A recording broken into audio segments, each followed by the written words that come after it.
She looked at his hoodie and assumed he was there to carry her bags. She looked at his skin color and assumed he didn't belong in first class. But when Beatrice Calloway physically shoved a man out of seat 1A, screaming that she demanded the owner be called to remove him, she made the single most expensive mistake of her life. She wanted the owner. She was looking right at him. This is the shocking, twist-filled story of how one woman's arrogance grounded a flight, ruined her reputation, and ended with a courtroom battle that the world will never forget. You won't believe who he really was. The air inside the exclusivity of the JFK Diamond Horizon Lounge was usually scented with white tea and old money, but today it reeked of Beatrice Calloway's perfume and palpable tension. Beatrice, a woman who wore her entitlement like a loaded weapon, stood at the buffet counter, tapping a manicured nail against the marble surface. She was 55, dressed in a Chanel suit that cost more than most people's cars, and she was currently staring daggers at a man standing near the coffee machine. The man, Damien Cross, was quiet. He was tall, with broad shoulders, hidden beneath a simple, slate-grey hooded sweatshirt and dark jeans. He wore pristine white sneakers, but to a woman like Beatrice, he looked like street rabble that had somehow wandered past security. He was stirring sugar into a paper cup, not even using the china provided by the lounge. "Excuse me," Beatrice snapped, her voice cutting through the hushed murmur of the lounge. She didn't wait for him to turn around. "The service in here has really gone downhill if the janitorial staff is taking breaks during peak hours." Damien paused. He didn't turn immediately. He took a slow sip of his coffee, his back still to her. The silence stretched for 3 awkward seconds before he finally pivoted. His face was unreadable, his eyes dark and calm. "I'm sorry, were you speaking to me?" Damien asked, his voice a deep, smooth baritone that didn't match the rough image Beatrice had constructed in her head. "I was speaking at you," Beatrice corrected, sneering. She gestured vaguely at his attire. "This is the Diamond Lounge. It is reserved for travelers flying first-class international or holding a black card. It is not a break room for maintenance." Damien glanced down at his hoodie, then back at her. A faint, almost invisible smile tugged at the corner of his mouth. "I'm aware of the rules, ma'am. I'm waiting for the flight to London." "Don't lie to me," she hissed, stepping closer, invading his personal space. "I know your type. You slip in behind a paying customer, grab some free food, and hope no one notices. Well, I noticed. I am a Platinum Legacy member with this airline. My husband is Richard Calloway, the district attorney. I could have you arrested for trespassing." Damien set his paper cup down. "Mrs. Calloway, I suggest you focus on your own itinerary. I'm not bothering you." "Your existence in my eyeline is bothering me," she retorted. She looked around, snapping her fingers at a passing lounge attendant. "You, yes, you. Why is this person allowed to loiter here? He's clearly not a passenger." The attendant, a young woman named Sarah who looked terrified, hurried over. She looked from Beatrice to Damien. Her eyes widened slightly when she saw Damien, a flicker of recognition passing through her face. But before she could speak, Damien held up a hand, subtly shaking his head. "It's fine, Sarah," Damien said softly. "I was just leaving to head to the gate." "But Mr. Cross, can I get you?" Sarah started, her voice trembling with respect. "Nothing, thank you," Damien interrupted, picking up his duffel bag, a battered leather thing that looked vintage but well worn. He looked at Beatrice one last time. "Have a safe flight, Mrs. Calloway. Try to relax. Stress kills." Beatrice scoffed as he walked away. "Unbelievable," she muttered to Sarah. "You let the help talk to guests like that? I'm writing a letter to corporate. Stratford Airways used to have standards. Now it seems you let just anyone in." Sarah bit her lip, looking at the retreating back of Damien Cross. "Ma'am, that gentleman, he's actually—" "I don't care who his dealer is." Beatrice waved her hand dismissively, turning back to the buffet. "Just get me a sparkling water, with lime, and make sure the glass is clean this time." Beatrice didn't know it yet, but she had just insulted the man who had signed the approval for the lounge's renovation budget just 3 weeks prior. Damien Cross wasn't just a passenger. He was the majority shareholder of the conglomerate that had just acquired Stratford Airways in a hostile takeover. But Damien liked to fly low profile. He liked to see how his company operated when the employees didn't know the boss was watching. Today, however, the test wasn't for the employees. It was for the passengers, and Beatrice Calloway was failing miserably. The boarding process for Flight 802 to London Heathrow was chaotic. A storm system was moving up the East Coast, delaying departures and putting everyone on edge. By the time first class was called to board, the mood at the gate was venomous. Beatrice Calloway swept past the gate agent, not even acknowledging the scan of her boarding pass, and marched down the jet bridge. She needed a drink. She needed to recline. She needed to be away from the commoners. She entered the cabin, the soft blue LED lighting and plush leather seats promising sanctuary. She looked at her boarding pass. Seat 1B. An aisle seat. She frowned.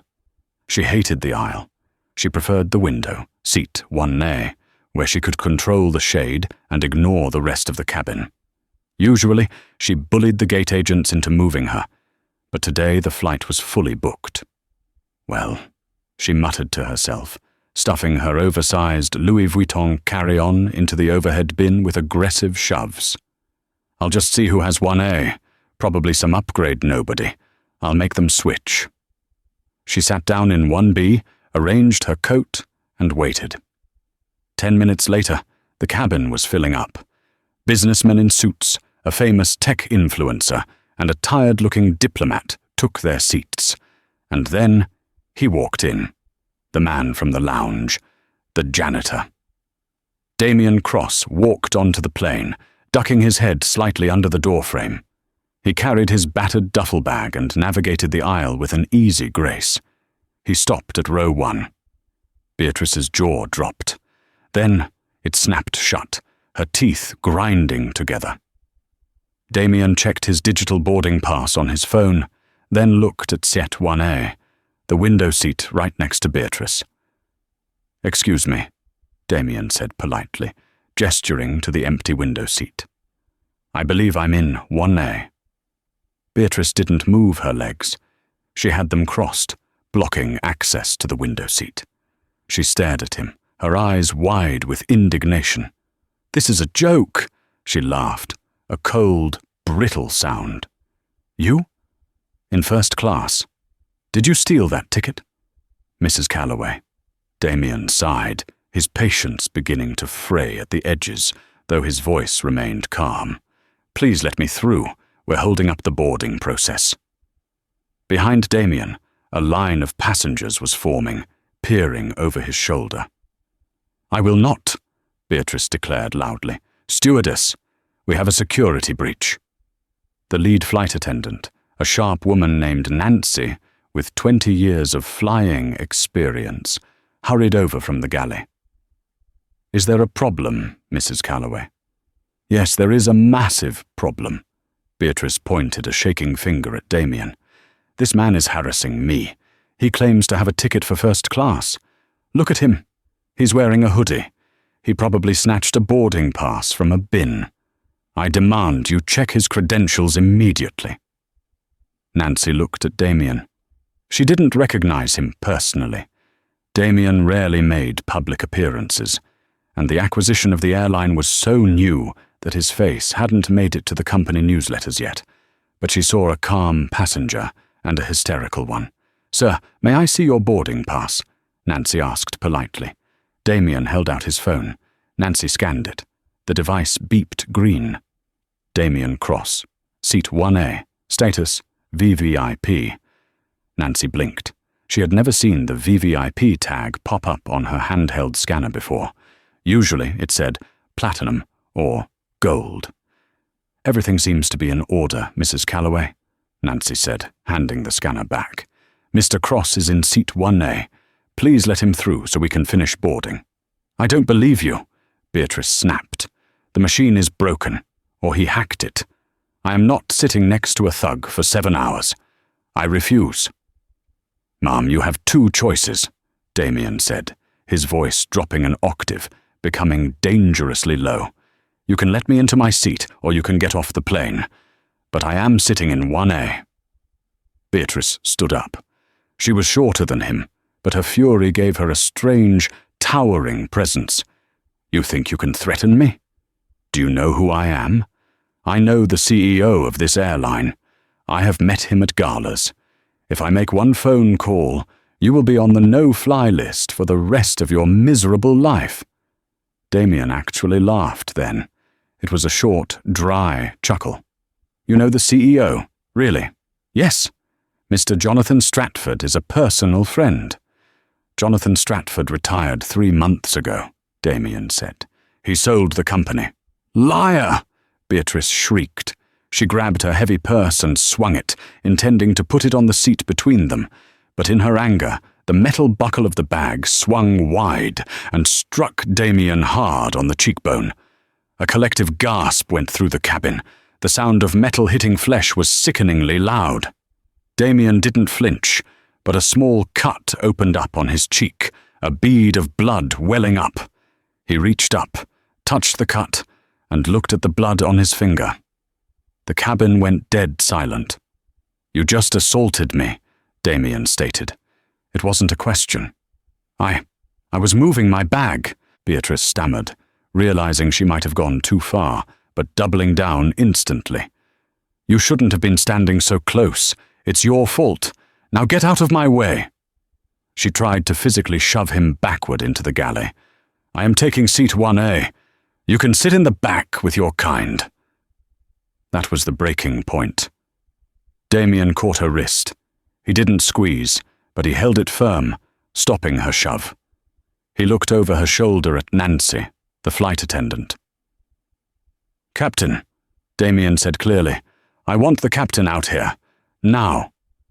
"Who do you think you are, summoning the captain?"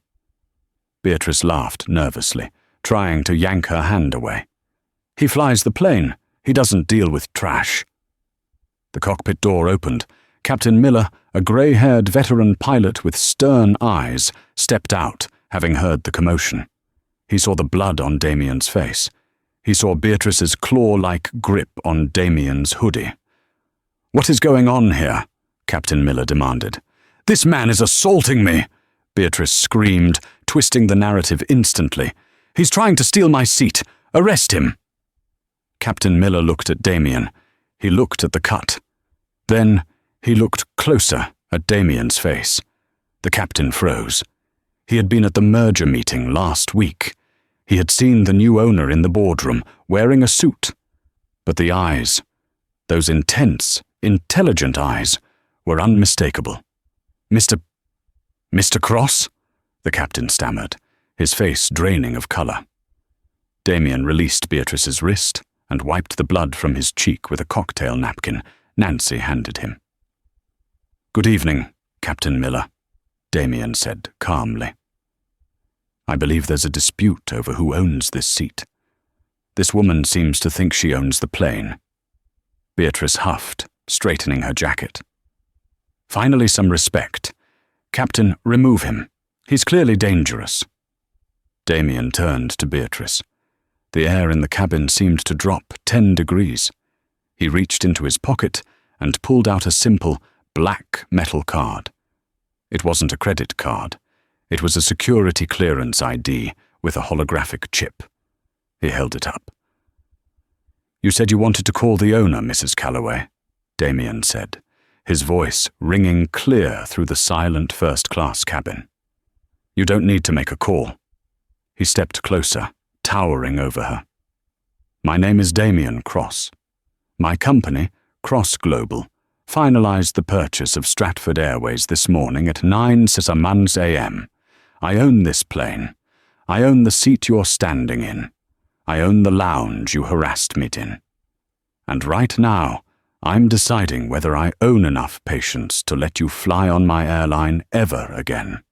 For a moment, Beatrice Calloway stood frozen, her mouth slightly agape, staring at the black security card in Damien's hand. The cabin was so quiet you could hear the hum of the auxiliary power unit beneath the floorboards. Then she blinked. The shock didn't morph into embarrassment. It morphed into a terrifying, cornered aggression. Denial was her shield. "You expect me to believe that?" she screeched, her voice cracking. She turned to the rest of the cabin, arms spread wide. "Do you hear this? This is a con. He printed a fake ID. He's probably a terrorist trying to hijack the plane." "Mrs. Calloway," Captain Miller stepped forward, his voice stern and commanding. "That is enough. I can personally verify that Mr. Cross is exactly who he says he is. I received the transfer of ownership memo this morning. You have assaulted the chairman of the board and disrupted a federal flight." "You're in on it!" Beatrice spat, backing away until she bumped into the bulkhead. "Stratford wouldn't sell to him. Look at him. He looks like he robbed a convenience store." Damien didn't raise his voice. He didn't need to. He simply put the card back in his pocket and looked at the captain. "Captain Miller, I don't want this woman on my aircraft. I don't want her in my terminal. And considering she just drew blood," he pointed to his cheek, "I want the airport authority here. Now." "Already called, sir," Nancy, the flight attendant, said from the galley phone. Her voice was shaking, but she looked at Beatrice with a mixture of pity and disdain. "You can't kick me off," Beatrice yelled. "I paid $3,000 for this ticket. I have rights. My husband is the district attorney. He will sue this airline into bankruptcy.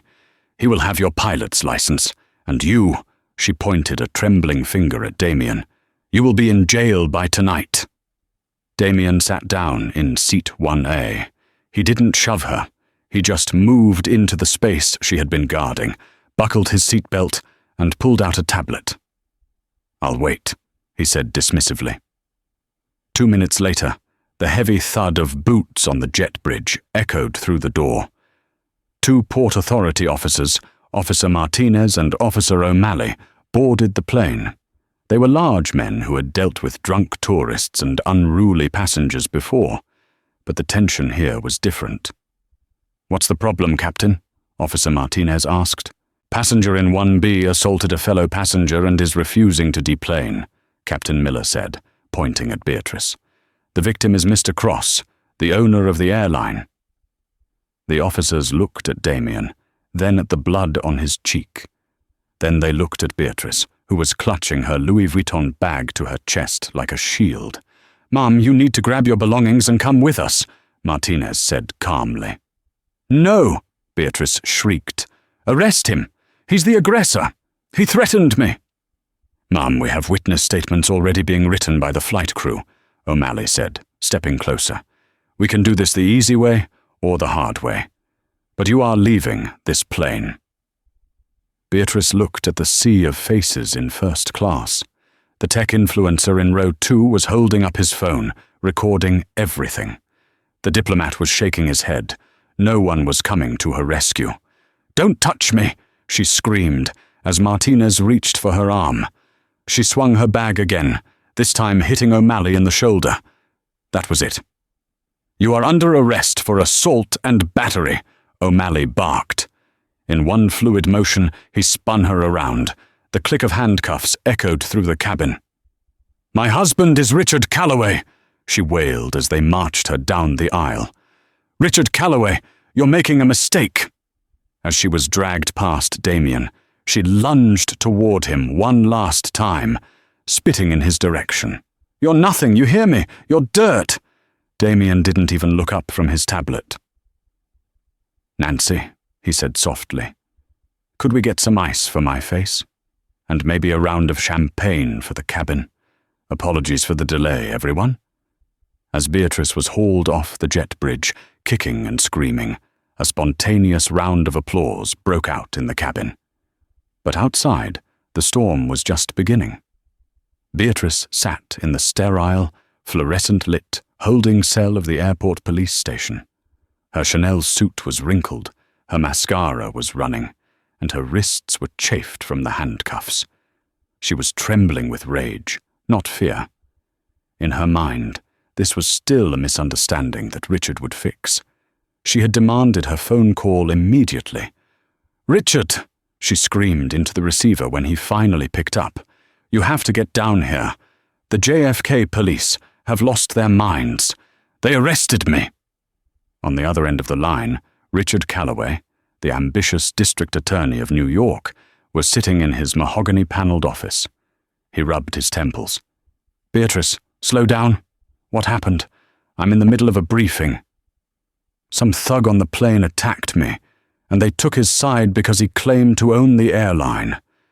Can you believe it? They dragged me off like a criminal. I want them fired, Richard. I want the officers fired. I want the pilot fired, and I want that man destroyed." Richard sighed. Beatrice was prone to exaggeration, but this sounded bad. Okay. I'll make a call to the precinct captain. Just sit tight. Who is the man? Did you get a name?" "Damien Cross." She spat the name like poison. "Some nobody." There was a long silence on the line. "Richard, did you say Damien Cross?" Richard's voice had dropped to a whisper. "Yes. He claims he bought Stratford Airways." Richard Calloway went pale.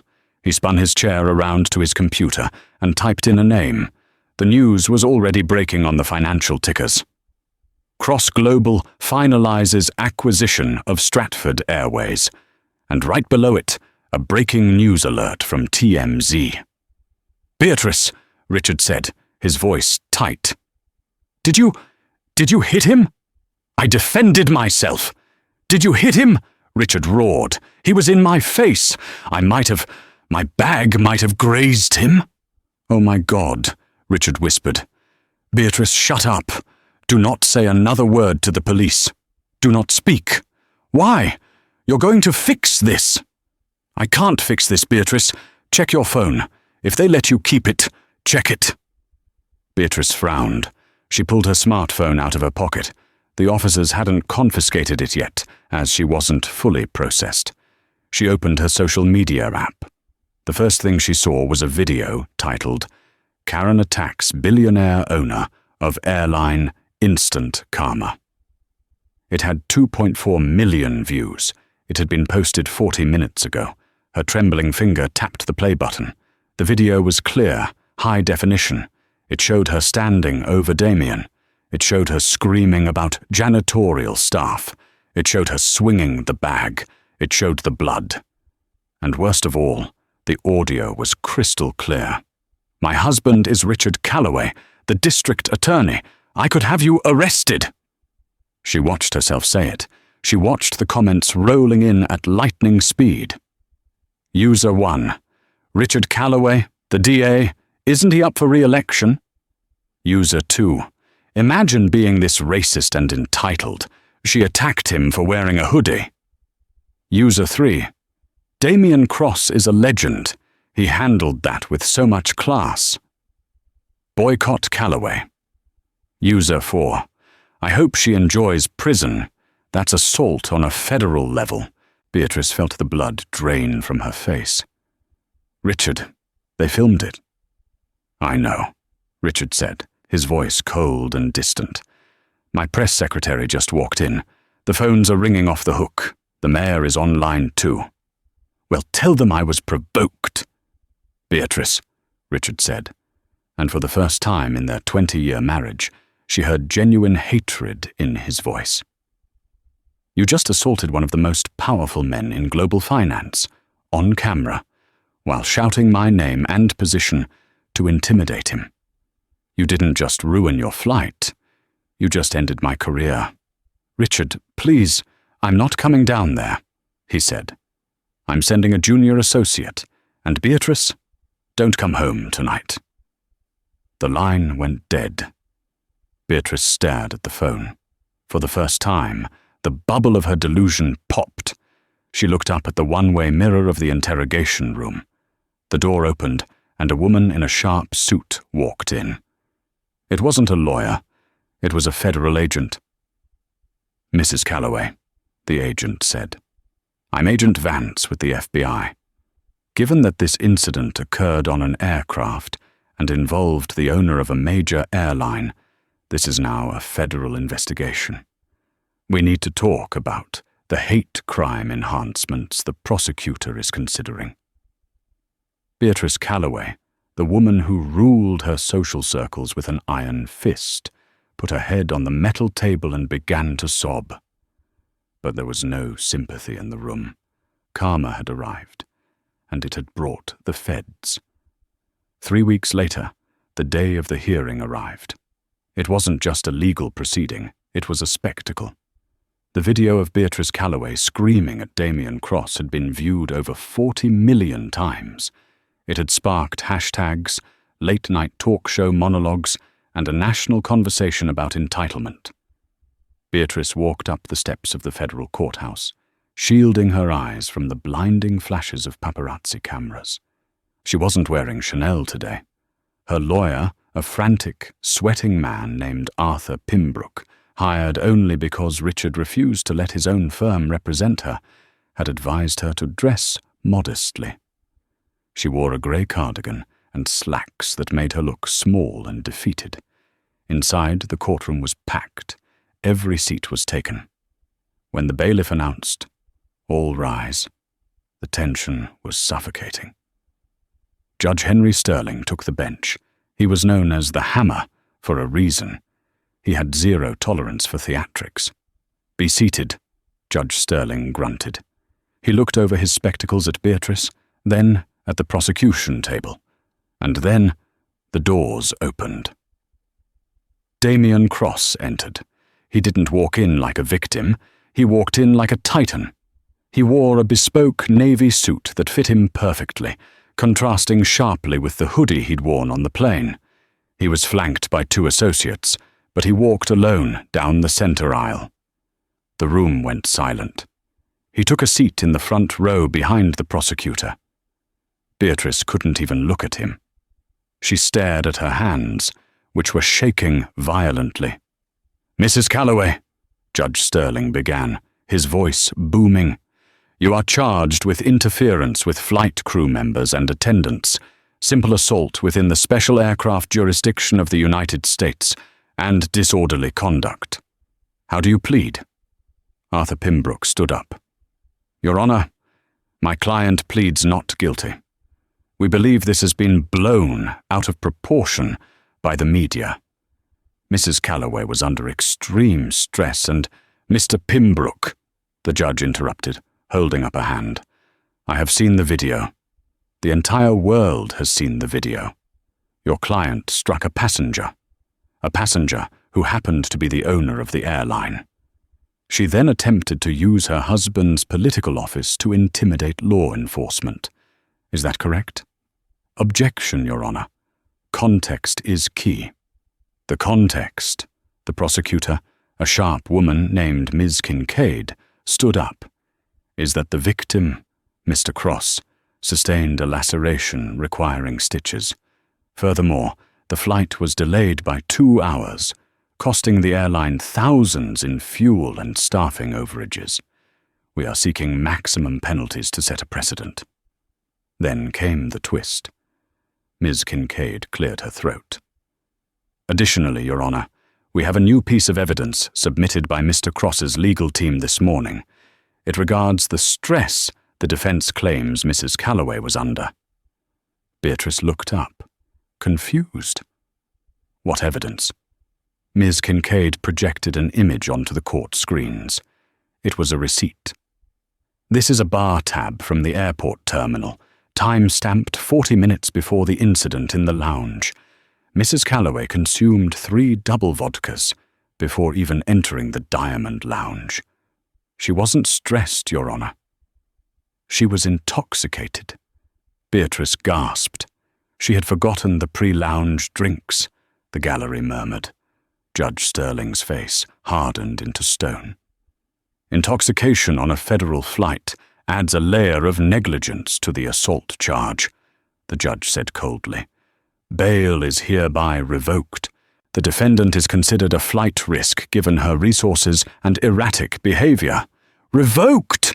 Beatrice screamed, standing up. You can't do that! Richard! Where is Richard? She scanned the room frantically for her husband. He wasn't there. His seat in the gallery was conspicuously empty. Damien Cross stood up, slowly. He asked the judge for permission to speak. Mr. Cross? The judge asked. Your Honor, Damien said, his voice calm but carrying to every corner of the room. I am not interested in seeing Mrs. Calloway rot in a cell for years. That serves no one. However, she caused damages. Not just to me, but to my employees who she belittled, and to the passengers she delayed. He turned to look directly at Beatrice. I am willing to drop the civil lawsuit for the millions in damages she caused to the airline's reputation, on one condition. And what is that? The judge asked, intrigued. She must publicly apologize to the lounge attendant, Sarah, and the flight attendant, Nancy, in person, on camera, today, and she must agree to a lifetime ban from all commercial air travel, not just my airline, all of them. The courtroom gasped. A lifetime ban? It would ground her forever. She would never see Paris or Milan again. She would be trapped. Beatrice looked at her lawyer. Pembroke looked defeated. Take the deal, Beatrice, he whispered, or you're going to jail for 5 years. Beatrice Calloway, shaking and weeping, nodded. She had lost. The apology was humiliating. Beatrice stood on the courthouse steps, microphones shoved in her face, and read a prepared statement to Sarah and Nancy, who stood stoically nearby. Damien watched from the back, his expression unreadable, before getting into a black SUV and driving away. He had made his point. But the real horror for Beatrice was waiting at home. She took a taxi back to the Calloway estate in the Hamptons. The drive took 3 hours because no private car service would pick her up. Her name was blacklisted in the system. When the taxi pulled up to the wrought iron gates, they were closed. Beatrice punched the code into the keypad. Access denied. She frowned and punched it again. Access denied. What is going on? She muttered. She called the house phone. No answer. She called Richard's cell, straight to voicemail. Finally, she had to climb the side fence, tearing her slacks, and walk up the long driveway. The house was dark. She reached the front door and fumbled for her keys. They didn't turn. The locks had been changed. Taped to the heavy oak door was a large manila envelope with her name on it. Beatrice ripped it open. Inside wasn't a love letter. It was a filing for divorce. Petitioner: Richard Calloway. Reason: irreconcilable differences, gross misconduct causing public scandal, and alienation of affection. But there was a second letter behind it. This one was from the district attorney's office, Richard's office. Dear Mrs. Calloway, please be advised that an investigation has been opened into the misappropriation of campaign funds. Preliminary audits suggest that the credit card used for your travel expenses, including the first-class ticket on Stratford Airways, was linked to your husband's re-election campaign account. As Mr. Calloway claims no knowledge of this theft, you are currently the sole person of interest. Beatrice fell to her knees on the doormat. It was a setup. Richard was throwing her to the wolves. He knew about the card. He gave it to her. But now, to save his career, to save his poll numbers, he was painting her as the thief. He was washing his hands of the crazy, drunk wife who ruined his reputation. She was locked out. She had no car. She had no money in her personal account. Richard had frozen the joint assets pending the divorce. Her phone buzzed. A notification from her banking app. Alert. Account overdrawn. She sat alone, on the cold stone porch of the mansion she had bragged about for years. The wind picked up, rustling the leaves of the perfectly manicured hedges. Just then, a car pulled up to the gate. It wasn't Richard. It was a moving van. A man hopped out and walked up to the gate, seeing Beatrice sitting on the ground. "Excuse me, lady," he shouted through the bars. "We're here for the furniture. Mr. Calloway ordered an emergency removal of all assets to a secure storage facility. Said the house is being listed for sale tomorrow." "He's selling the house," Beatrice whispered, her voice barely a croak. "Yeah. Something about paying off a settlement to avoid a lawsuit. Look, lady, you gotta move. We got a job to do." Beatrice Calloway, the woman who had terrorized flight attendants and sneered at CEOs, pulled her knees to her chest. She had wanted to sit in seat 1A. She had wanted the best. Now, she didn't even have a chair to sit on in her own home. She looked up at the night sky. A plane flew overhead, its lights blinking against the darkness. It was flying to London. She would never be on it. 6 months is a blink of an eye when you are sipping champagne in the first-class cabin of a Boeing 777.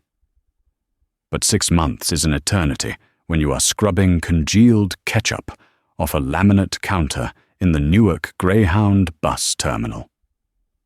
Beatrice Calloway paused to wipe the sweat from her forehead with the back of her hand. Her hand was no longer manicured. The nails were short, brittle, and chipped. The skin was red and chapped from the industrial-strength sanitizer she was forced to use every 20 minutes. She wasn't wearing her signature Chanel No. 5 perfume anymore. She smelled of stale fryer grease, diesel fumes from the idling buses outside, and the distinct, sour odor of despair. She adjusted the scratchy polyester collar of her uniform. It was a hideous shade of mustard yellow, with a logo on the breast pocket that read, "Sal's Grab and Go." Below it, a crooked plastic name tag was pinned, Trainee, BEA. She wasn't Beatrice Calloway, the wife of the district attorney, anymore. She wasn't the Platinum Legacy member. She wasn't the woman who hosted galas for the Met. She was just B. The 55-year-old trainee who couldn't work the cappuccino machine fast enough. "Hey, daydreamer!" The voice cracked like a whip. Beatrice flinched, dropping the rag. Sal, the owner of the diner, loomed over her. He was a short, thick-necked man with a grease stain on his shirt and a temper that made Beatrice's old tantrums look like polite disagreements. "I'm not paying you to stare at the wall, B," Sal barked, pointing a sausage-like finger at the line of customers. "You got a line. Move it. And if you mess up the register again, I'm docking it from your pay.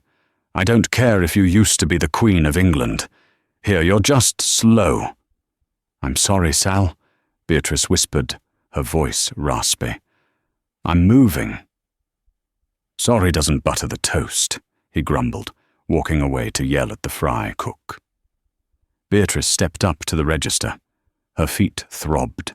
She was wearing cheap black orthotic shoes from a discount store because her ankles had swollen to twice their size from standing 10 hours a day. Every step sent a sharp spike of pain up her shins. "What can I get you?" she asked the customer, keeping her eyes down. "Yeah, give me a chili dog, extra onions and a large soda. And make it quick. My bus leaves in 5. The customer was a man in his 20s, wearing headphones around his neck and chewing gum loudly. He didn't look at her. He tapped his credit card on the counter impatiently. Beatrice punched the buttons on the ancient register. Her fingers trembled slightly. "That will be $9.50. The machine beeped. Declined. "Sir, the card was declined," Beatrice said softly. "Try it again," the man snapped. "It's got money on it." I did. It says declined." "You probably pressed the wrong button, you stupid old bat," the man sneered, leaning over the counter. "Do you even know how to use technology? Jesus, where do they find you people?" The insult hit her like a physical slap. Stupid old bat. 6 months ago, she would have had this man arrested. She would have demanded to see his manager. She would have screamed until the walls shook. But today, Beatrice Calloway just swallowed the lump of bile in her throat. She felt the sting of tears, hot, humiliating tears, pricking her eyes. This was her life now. She was on the receiving end of the very entitlement she had weaponized for decades. The universe wasn't just punishing her, it was mocking her. "I'll try it one more time," she said, her voice trembling. This time it went through. She handed him the receipt. He snatched it without a thank you and walked away, muttering about incompetent workers. Beatrice gripped the counter, her knuckles turning white. She closed her eyes for a second, and the memories of her fall came rushing back, unbidden and agonizing. It hadn't just been the arrest. That was manageable. Lawyers could fix arrests. It was the systematic dismantling of her entire existence by the one person she thought was her ally, Richard. She remembered the day she was released on bail, waiting in that cold hotel room because the locks on the mansion had been changed. She remembered watching the news, seeing Richard stand at a podium. He wasn't defending her. He was throwing her to the wolves. "My wife has struggled with personal demons for years," Richard had told the cameras, his face a mask of sorrowful integrity. "I was unaware of the extent of her spending or the misappropriation of campaign funds to fuel her lifestyle. I am cooperating fully with the investigation. I only ask for privacy as I navigate this heartbreaking betrayal." It was a lie. A masterfully crafted, career-saving lie. Richard had known about every penny. He had given her the card. He had encouraged the lifestyle because it made him look successful. But when the ship started sinking, Richard Calloway didn't just abandon it. He drilled a hole in the hull and locked Beatrice in the brig. The divorce had been swift and brutal. To avoid a 5-year prison sentence for the embezzlement Richard pinned on her, Beatrice had to sign a plea deal. The terms were absolute. She admitted guilt, she surrendered all assets to pay back the stolen funds, and she accepted a permanent criminal record. She walked away with nothing. No alimony, no house, no car. Her friends, the women she lunched with at the country club, blocked her number. When she ran into Cynthia Waldorf at a pharmacy 3 months ago, Cynthia had actually turned her back and pretended to study a bottle of vitamins rather than acknowledge Beatrice. She was a pariah, a radioactive isotope in the social circle of New York's elite. So she ran. She took the last few $100s she had hidden in a coat pocket and moved to New Jersey. She rented a basement studio apartment with a leaking ceiling and cockroaches that scuttled when she turned on the light. She took the only job that didn't do a background check. She was scrubbing grease for minimum wage, while Richard was currently polling 10 points ahead in the governor's race. "Beatrice, the coffee pot is empty," Sal yelled from the back. Beatrice snapped back to reality. "Coming, Sal." She grabbed the glass pot and moved to the brewer. Above the coffee station, a small, grease-coated television was mounted on the wall, playing a 24-hour news channel on mute. Beatrice usually ignored it. The news was too painful. It was a window into the world she had lost. But today, something caught her eye. The text at the bottom of the screen. "Breaking news. Cross-global expansion." She froze. The pot shook in her hand. On the screen was Damien Cross. He looked older than she remembered, but in a good way. Distinguished. He was wearing a charcoal grey suit that likely cost more than Beatrice would earn in 5 years at this diner. He was standing on a tarmac, wind blowing through his hair, smiling at a reporter. Beatrice reached up and turned the volume knob, her heart hammering against her ribs. "Truly a new era for aviation," the reporter was saying. Mr. Cross, your acquisition of the Euro-Rail network has confused some investors. Why is an airline CEO interested in trains?" The camera zoomed in on Damien's face. He had that same calm, intense look he'd had in the lounge, the look she had mistaken for subservience. "It's not about planes or trains," Damien said, his voice smooth and commanding, cutting through the noise of the diner. "It's about connection. Whether you are in seat 1A or on a commuter rail, you deserve to get where you are going with dignity.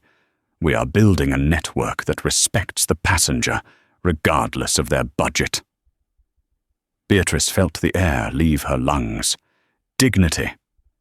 The word hung in the air, heavy and suffocating. She looked at her reflection in the darkened glass of the coffee machine. Dull eyes, greying hair pulled back in a messy bun, a stain on her collar. Where was her dignity? She had tried to steal his. She had tried to humiliate him to make herself feel big. And in return, he had simply continued to rise, building an empire on the very principles she lacked, while she sank into the mud. "And finally," the reporter added, "rumor has it you are in Newark today for a surprise inspection of the new transit hub." Damien nodded. "Yes. I like to see things on the ground level. I find that boardrooms hide the truth. The real story is always on the front lines." Beatrice's blood ran cold. Newark, transit hub. She looked around the bus terminal. It was the main hub for the tri-state area. No, it wasn't possible. It was a coincidence. He wouldn't come here. This was a dump. This was the armpit of the transportation network. But then, the atmosphere in the terminal shifted. It started as a ripple near the main entrance. The usual noise of arguing passengers and crying babies quieted down. Heads turned. A security guard near the door straightened up, buttoning his jacket. Through the grime-streaked glass doors of the terminal entrance, Beatrice saw them. 3 black SUVs pulled up to the curb, moving with a predatory grace. They were shiny, spotless, reflecting the grey winter sky. The doors opened. Men in suits spilled out, security detail, clear earpieces, sharp eyes scanning the crowd. They formed a perimeter. And then he stepped out. Damien Cross. He was real. He was here. Beatrice dropped the coffee pot. It shattered on the floor, sending a wave of hot brown liquid and glass shards across her shoes. The sound was like a gunshot in the quiet diner. "What the hell are you doing?" Sal screamed from the back.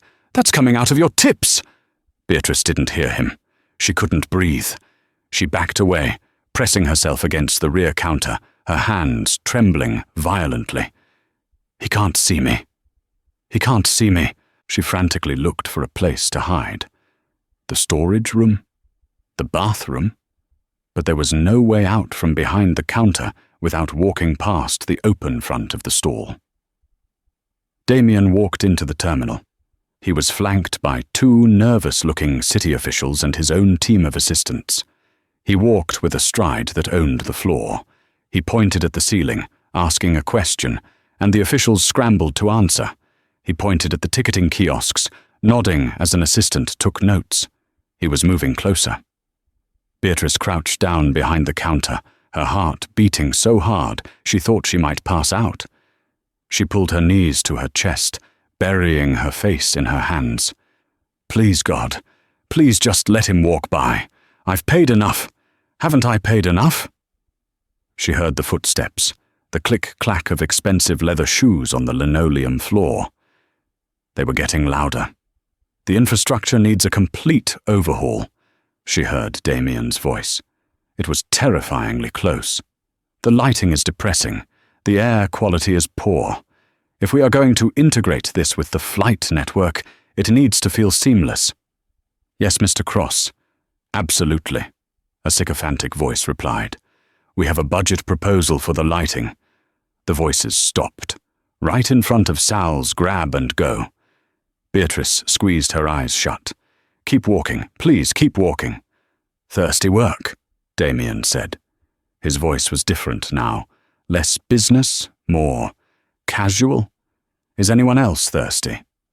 We can have catered refreshments in the VIP holding area, sir, an assistant suggested. No, Damien said. I want a coffee, just a regular coffee. Beatrice whimpered silently. Hey, you! She heard Sal's voice booming. He had come out from the back to see what the commotion was. You want coffee? We got the best coffee in Newark.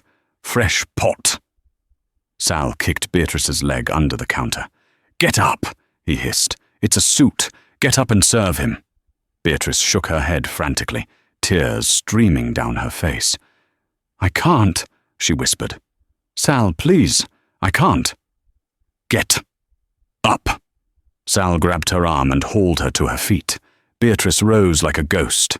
She was shaking so badly she had to grip the counter to stay upright. She kept her head down, her chin tucked into her chest, praying her hair obscured her face. She stared at the counter. She saw a pair of hands resting on the laminate. Strong hands, a platinum watch on the wrist that cost more than this entire building. One black coffee, please, Damien said. His voice was kind. That was the worst part. If he had been yelling, she would have known what to do. She knew how to fight. She didn't know how to handle kindness. Beatrice turned to the secondary machine, the one she hadn't broken. She poured the cup with trembling hands. Coffee sloshed over the rim, burning her fingers, but she didn't flinch. She capped it. She turned back and placed the cup on the counter. She refused to look up. That will be $2, she whispered. There was a silence. A long, stretching silence that seemed to suck the air out of the terminal. Damien didn't reach for his wallet. He didn't move. Beatrice? The name hung in the air. She froze. A sob escaped her throat, a small, pathetic sound. Slowly, painfully, she lifted her head. Damien Cross was looking at her. He wasn't smiling. He wasn't frowning. His expression was one of profound, quiet shock. He took in the mustard-yellow uniform, the trainee badge, the grease stains, the wrinkles of exhaustion around her eyes.